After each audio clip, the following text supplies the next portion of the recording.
Snigdha, బిఆర్క్, MArch, architect. So sudden గా architect నుంచి builder గా ట్రాన్స్ఫార్మ్ అయ్యావు. How is this transformation happen to you? So నా మాస్టర్స్ అయిపోయిన తర్వాత నేను ఫ్రీలాన్సింగ్ చేస్తుండే. ఇట్లా అపార్ట్మెంట్స్ ఇంటీరియర్స్ కానీ లేకపోతే ఇండిపెండెంట్ హౌస్ కి ఆర్కిటెక్ట్ లాగా కానీ.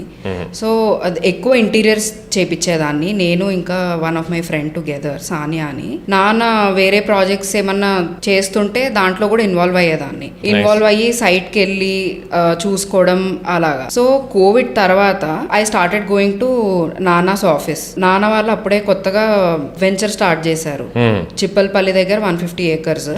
అంటే ఒక ప్లాట్ తీసుకొని డిజైన్ చేద్దాము అని చెప్పి నేను ఇంకా మా బ్రదర్ ఇన్ లో అశ్విన్ కూర్చొని అట్లా స్టార్ట్ చేసి ఆ డిజైనింగ్ లేకపోతే దాని క్లబ్ హౌస్ అని కానీ అలాగా చేస్తూ ఉండగా ఏమైంది అంటే నాన్న అడిగారు వచ్చి, అనంత్ ఇలా అనుకుంటున్నాడు స్టార్ట్ చేద్దాము అని.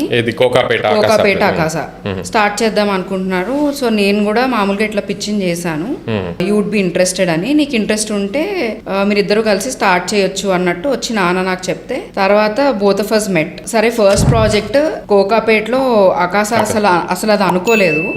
ఇంకా వేరేవి చిన్న ల్యాండ్ ఏదన్నా చూసి అది చేస్తూ సైమల్టేనియస్ గా ఇది డెవలప్ చేసుకొని చేద్దాము ఎవెన్చువల్ గా అనుకున్నాము. కానీ అది మళ్ళీ అటు తిరిగి ఇటు తిరిగి ఇదే మనకు ఆకాశ కోకాపేట్ ప్రాజెక్ట్.